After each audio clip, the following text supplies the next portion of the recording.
Jadi ngene Mas, konten iki hari ini bahas tentang lemah kuburan. Sing mitos iki jare iso nutup usaha wong. Orang-orang lah. Iku bener apa gak sih? Iya benar. Jadi lemah kuburan itu biasanya tanda orang yang atau usahanya yang ditutup sama seseorang yang memakai lemah kuburan, itu biasanya tanda-tandanya gak nyaman. Terus tanda-tandanya juga di makanan. Kalau usaha ini ya, makanan itu biasanya ada belatung, ada ular, ada cacing, macam-macam. Terus si Mengirim bukan korban. si korban biasanya mimpi. Ada yang melewat mimpi, dia ada di kuburan atau mimpi orang-orang makhluk halus. Banyak tanda-tandanya banyak. Terus suasananya tidak nyaman. Ada masalah kecil akhirnya jadi besar. Gegeran sesama pemilik, sesama karyawan atau macam-macam. Tanda-tandanya banyak sekali. Jadi nggak sama ya, misalnya apa satu makanan satu usaha lain beda ya? Apa sama tetap diganggu? Misalnya satu jualan sate, misalnya satu jualan rawon soto, satunya usaha bidang jasa. Sama saja. Sama saja. Bisa tanda-tanda kadang bisa usaha ini tertutup tidak kelihatan, kok balik-balik tutup. Iya. Salah satunya itu. Makanya kalau di Islam, kalau kita buka usaha apapun ya paling tidak kita buka dengan basmalah itu tadi. Bismillah. Cuman masalahnya kok bisa lemah kuburan ki istimewa daripada tanah lain ki piye? Tanah kuburan ini kan memang tempatnya makhluk.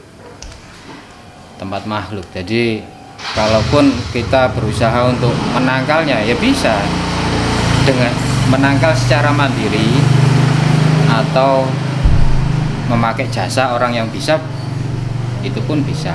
Tapi kalau saya kebanyakan lebih baik dilakukan mandiri, lebih enak. Cuman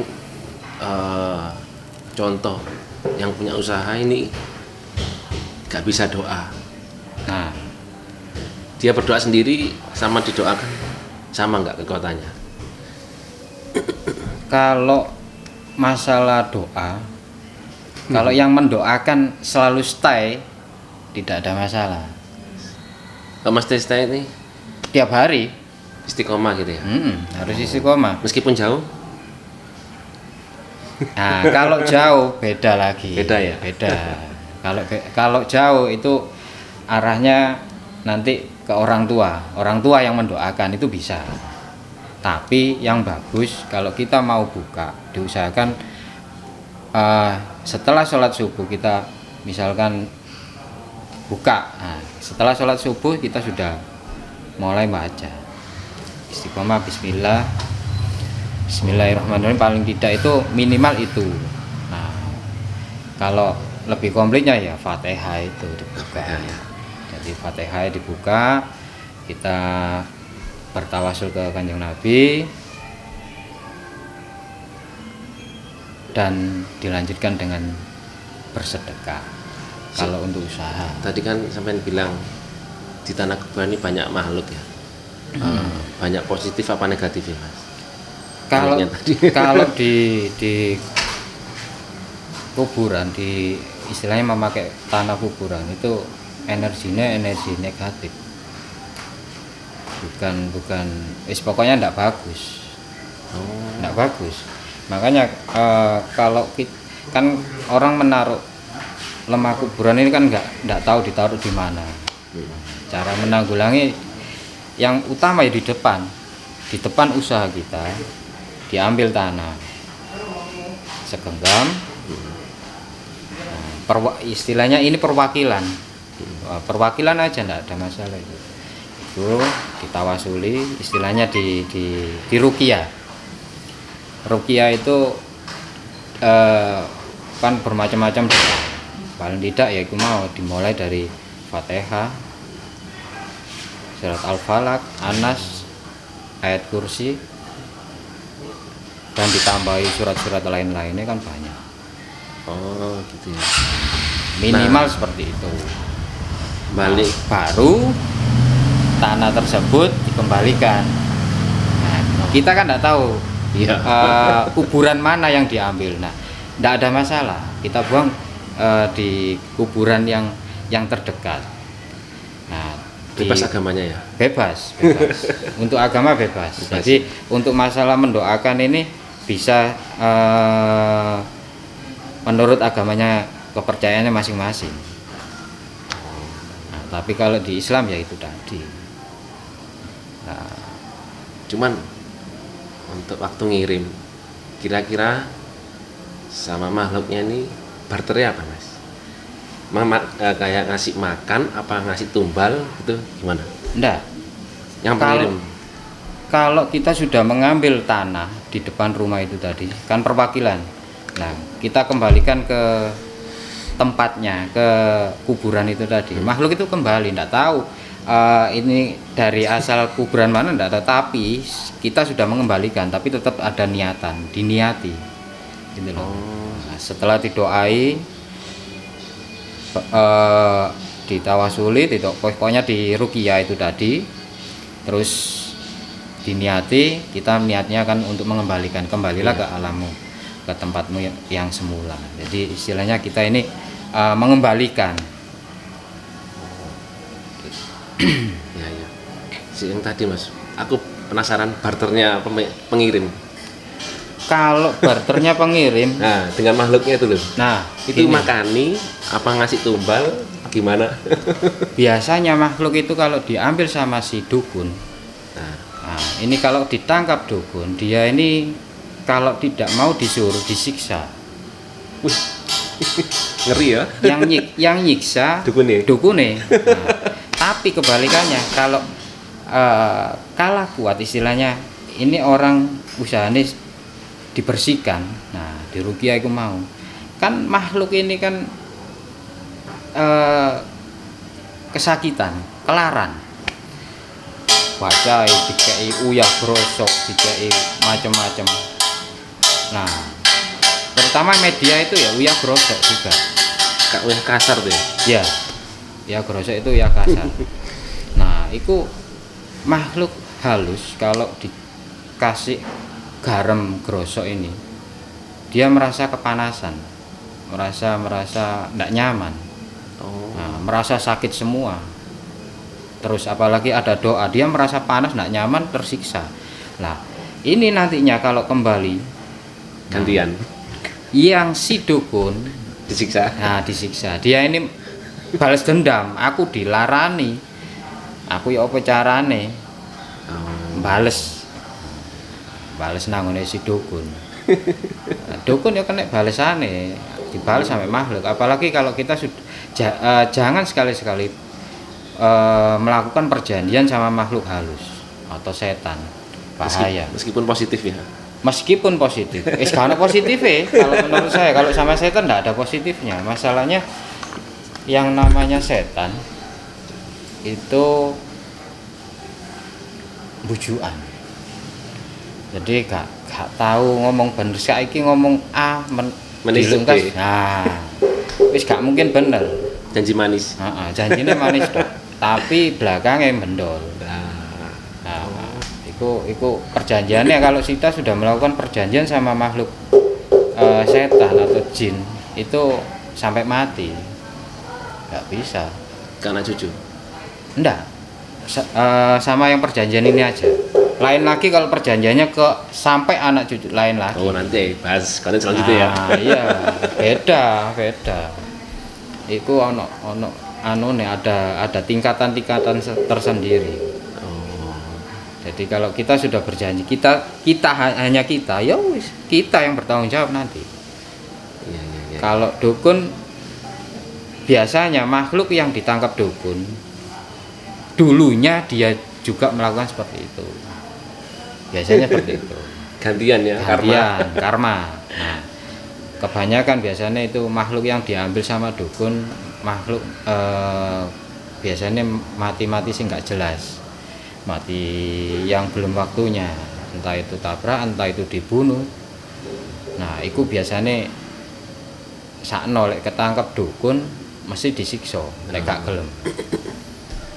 Si Mas, tadi untuk mati yang belum ajalnya, kita kan di agama Islam kan percaya kalau mati itu sudah kembali ke alamnya.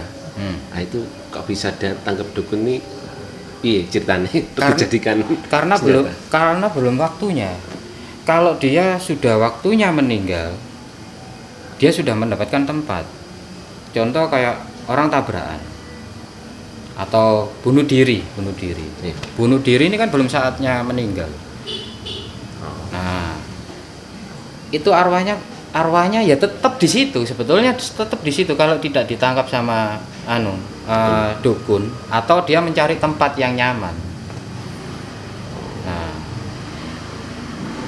dia bisa kembali ke alam barzah kalau dia sudah waktunya meninggal. Nanti misalkan umur 20 dia bunuh diri. Nah, jadwal nanggone malaikat iki umur 80 misalnya. Ya wis entenono sampai 80. Engko baru. Oh. Nah, terus maneh wong mati dibunuh. Misalkan dibunuh nah, itu perbuatannya kenapa kok sampai dibunuh. Nah, itu pun yang si korban, misalkan dia orang jahat atau dia suka membunuh atau suka berzina atau suka berzina wis pokoknya mudorot tok. Iku nanti dia ya dihukum. Jadi mempertanggungjawabkan perbuatannya iku mau. Setelah mempertanggungjawabkan dibalikno, dikembalikan karena belum waktunya ke sana. Dikembalikan dia. Nah, iki kalau kembali di alam nyata ya dia waktu meninggal di mana ya dibalikno nanggone. Kalau tidak ditangkap sama dukun tidak ada masalah ya wis tetep di situ. Paling lek dhek jahat ya paling ya meden-medeni. Tapi enggak. Biasanya memang lek setan jahat itu dulunya pada semasa hidupnya ya jahat. Oh, gitu ya. Balik lagi ke lemah kuburan ya, tanah kuburan. Yang biasa nutupi ini Mas. Orang Indonesia kan percaya kan ada genderuwo, pocong, kuntilanak, dan lainnya. Nah, kira-kira yang nutupi ini bangsa apa tadi? Yang kita sebut tadi. Genderuwo atau pocong, kuntilanak gitu. Yang namanya nutupi ya? Yang namanya nutupi atau nutupi usaha. Iki kalau namanya makhluk iki tukang bojo. Pada saat dia ditangkap berwujud pocong, nanti ya nutupi pocong, tapi di situ dia bisa berganti menjadi genderuwo. Bisa berganti kuntilanak, lek wedok kuntilanak. Nah, lek genderuwo lah. Nah, bisa berganti-ganti. Iku setan. Jadi setan itu bisa berganti-ganti macam bujukan. Nah, apalagi dia pada saat meninggal belum dikafani, terus dibuang wis. Menderita sebetulnya menderita sekali karena belum dikuburkan, belum ada yang mendoakan, akhirnya terus wis menderita, ditangkap dukun pisan, tambah tak menderita wis. Nah, itu biasanya orang jahat. Dulunya juga biasanya dukun. Nah, dukun itu kalau semasa hidupnya dia menjadi dukun tukang santet atau dukun ilmu hitam. Kalau dia meninggal, nantinya juga dia ditangkap sama dukun. Karma ya. Karma. Jadi apa ya, makhluk-makhluk gini, kalau misalkan menutupi apa ini usaha. Tandanya juga kadang dia ini memperlihatkan diri di tempat usaha nih, kadang kayak pelebat. Untuk pembelinya apa keluarganya? Ya di keluarga ya di pembeli. Oh, double ya. Double. Bisa kalau di yang punya usaha biasanya di mimpi. Dia selalu dihantui atau apa ya, mimpinya kadang di mana ini, dia ada di kuburan, terus ada dia ini kalau di usahanya misalkan makanan, nah, kadang banyak belatung, banyak cacing, banyak makhluk, terus ada kadang kotor, terus masakan ini gampang bau, gampang mambu. Nah, itu biasanya kelakuannya gundurwo. Kelakuannya gundurwo iki senengane ya iku mau gawe mambu makanan. Padha kayak wong duwe gawe. Nah, orang mempunyai hajat. Kayak manten gitu ya. Manten. Iki ono sing sirik. Ada memang niat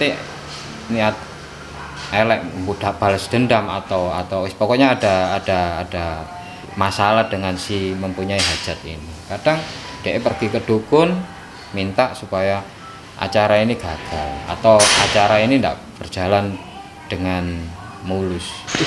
Iku mau kirim gundurwo, kirim makhluk lah. Saya nang dapur Biasanya. Nah, kenapa ditaruh di dapur? Memang dikongkon gawen mambu. Panganane iku mau. Nah, kenapa kalau orang-orang Jawa, orang-orang yang peka biasanya dikasih sesuatu di dapur. Sesuatu itu apa? Buah, kadang buah mengkudu. Nah, mengkudu tapi sing mateng ditaruh pojok-pojok di tengah. Tapi ini iso bosok Mas ya? Iso bosok tuh. Nah, itu yang dicari.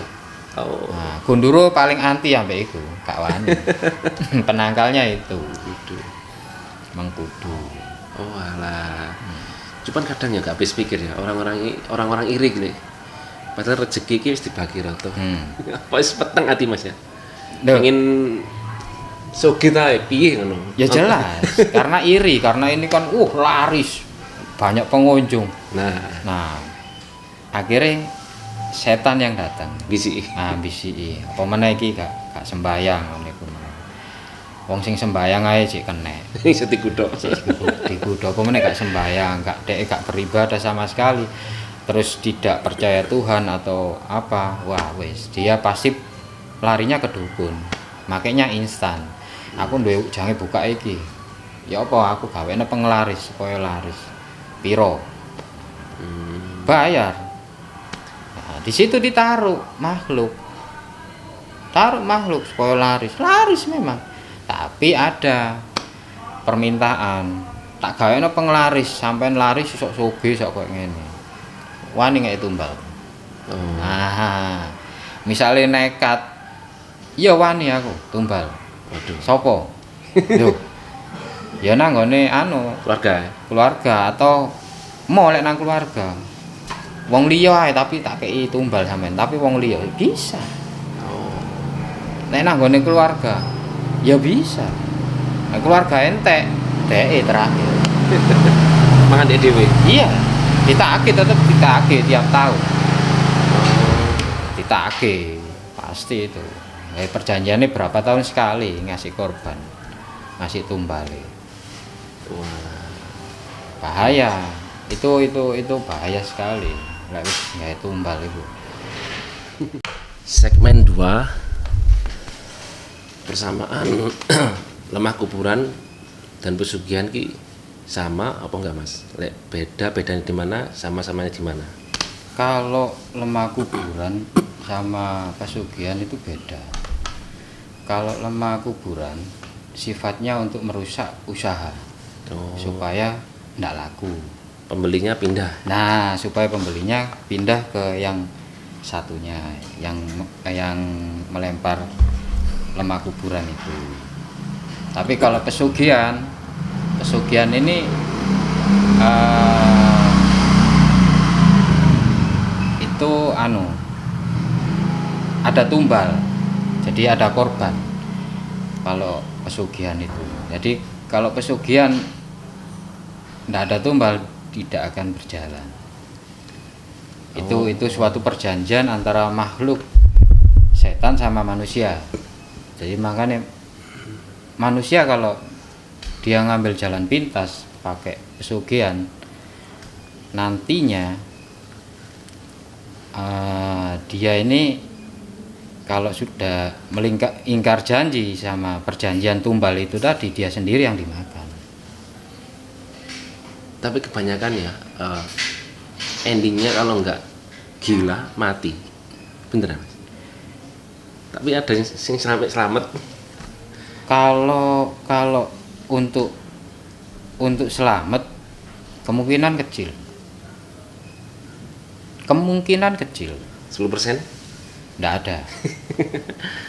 Kemungkinannya sangat kecil. Terkecuali Sadar. dia kembali ke Allah, ada yang membatalkan perjanjian itu tadi. Yang bisa, istilahnya orang yang bisa membatalkan. Jadi diputus perjanjian. Tapi setahu saya tidak bisa putus, itu putusnya sampai mati, perjanjiannya sampai mati. Seandainya putus tadi Mas, harta ini apa? Harta terus kadung duwe omah gede, mobil akeh, duwe akeh, apa Ada. ikut hilang? Ada yang seperti itu, seperti di rumah hantu Darmo itu pesugihan. Jadi yang punya ini mati semua, wes saudaranya pun tidak ada yang berani di situ. Itu awal muawal dari pesugihan. Kaya itu orang kaya itu, tapi dari pesugihan, kayanya dari pesugihan. Harta hancur ya, rumah hancur. Iya, semuanya habis. Nggak ada cerita ya kalau pesugihan terus jadi langgeng, nggak bisa. Kalah sampai umur entek. Kalau untuk penglaris Mas, Penglaris sama nggak? Apa termasuk juga pesugihan? Nah, kalau penglaris, kalau dia tidak memakai makhluk, insya Allah tidak ada masalah. Wiritan. Nah, terutama doa. Usaha paling bagus supaya laris, supaya langgeng, yaitu mau Doa ya. diawali dengan berdoa, bersedekah, wis laris. Tapi musuhnya wong iri ya. Ya itu tadi, kalau orang iri, kita menghapusnya itu dengan bersedekah ini tadi. Bersedekah, kita tidak mencari musuh, kita selalu baik sama orang. Insya Allah orang yang iri meskipun dikirimi lemah kuburan, dikirimi santet apapun, insya Allah tidak akan bisa. Apalagi kita mau buka, kita awali bismillah, kita bertawasul ke Kanjeng Nabi, kita buka dengan surat Fatihah, surat Al-Falaq, surat Al-Ikhlas, Al-Falaq, An-Nas, apalagi ditambahi dengan surat Yasin, itu malah menjadi bagus. Terus diimbangi dengan bersedekah. Sip. Nah, apalagi nanti mau tutup juga ditutup lagi. Maksudnya tutup Dengan doa tadi. Nah, kalau pengen pindah usaha ya. Kalau untuk usaha apapun. Nah, itu nanti kenapa kok kita mengawali dengan Bismillah, dengan Fatihah, dengan surat Al-Ikhlas, Al-Falaq, dengan surat An-Nas, terus ditambahi apa ini, Ayat kursi. ayat kursi atau bukan doa untuk menarik rezeki itu apa, 1000 dinar ya. bukan apa ini, surat Waqiah. Oh, Waqiah. Nah, malah bagus, kualaan Bu. Malah Malahnya. kualaan. Jadi kalau kita istiqomah seperti itu, kita mau buka, kita baca yang gampang aja, minimal Fatihah, Al-Ikhlas, Al-Falaq, An-Nas, itu dibuka dengan itu, istiqomah, terus diimbangi dengan bersedekah, insya Allah laris. Apalagi nanti penutupnya juga gitu. Kenapa dipakai seperti itu? Siji, yang pertama, selamat untuk yang mempunyai usaha, selamat untuk karyawan, selamat untuk yang makan, atau ya customer lah. Kita kan belum tahu, ini kan untuk usaha apapun. Iya. Kenapa diawali seperti itu? Nah, digawe supaya selamat kabeh. Gak selamat situ tok, selamat kabeh. Dunia akhirat, terus diimbangi dengan bersedekah itu tadi. Bersedekah itu yang penangkal untuk menangkal orang-orang yang istilahnya yang syirik, orang-orang yang iri, yang dengki, untuk menangkal itu, untuk menangkal hal-hal yang tidak diinginkan. Itu penangkal paling ampuh. Untuk masalah laris kayak kadang kan orang mikirnya tuh pengennya laris kayak jualan ini kayak rame ini gak wajar laris. Nah, kalau doa apa juga sama kayak gitu? Kalau doanya istiqomah sama bersedekahnya istiqomah, bisa seperti itu. Tapi nah, ada tapinya.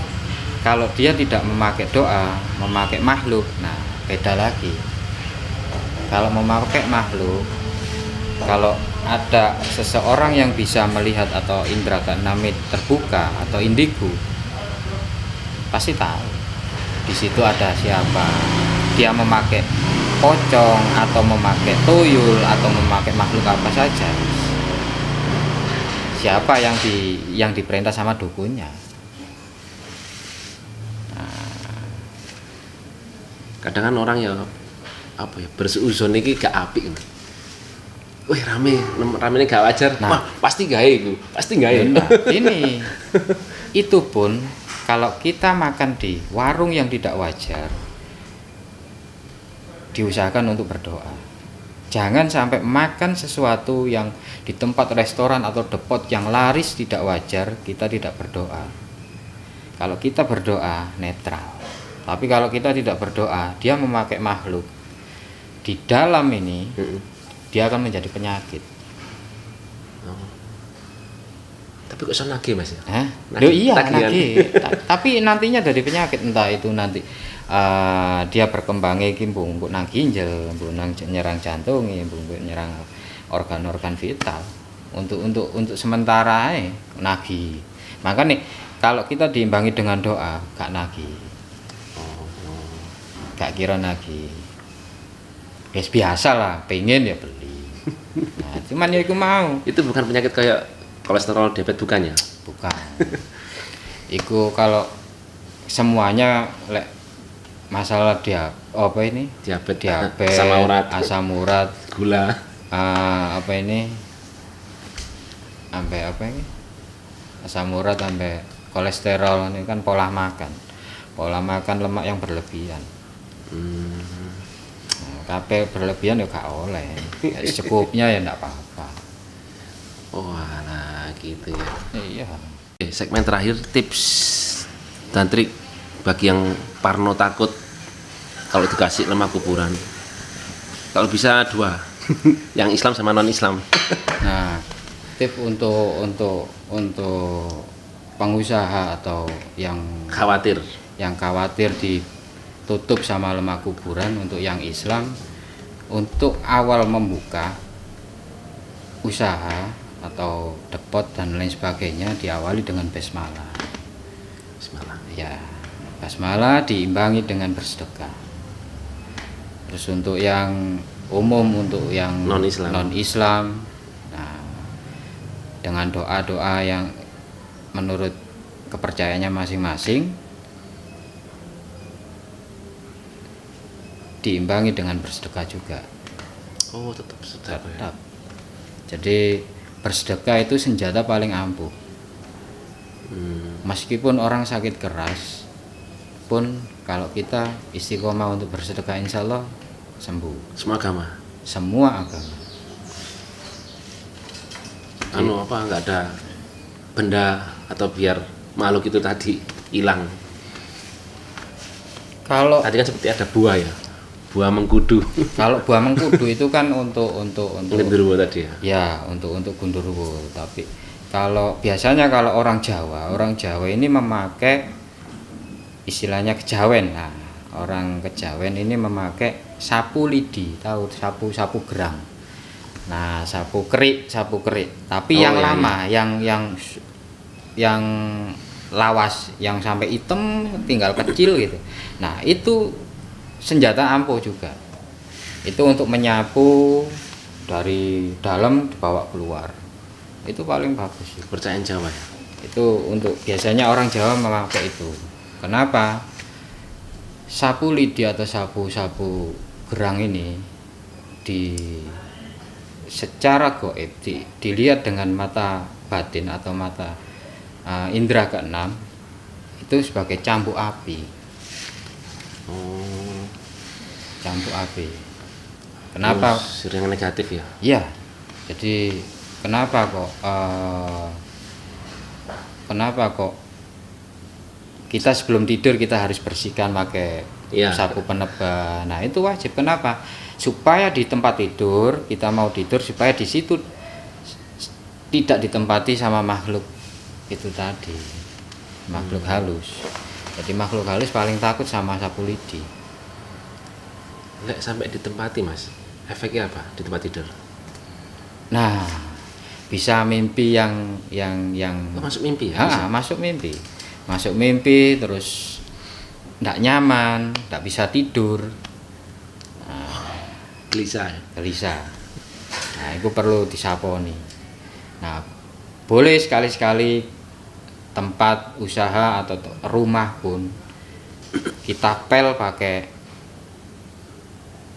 air garam krosok. Kalau situasi tempat usahanya tidak nyaman, atau ada masalah kecil mesti jadi besar, itu mulai tanda-tanda mesti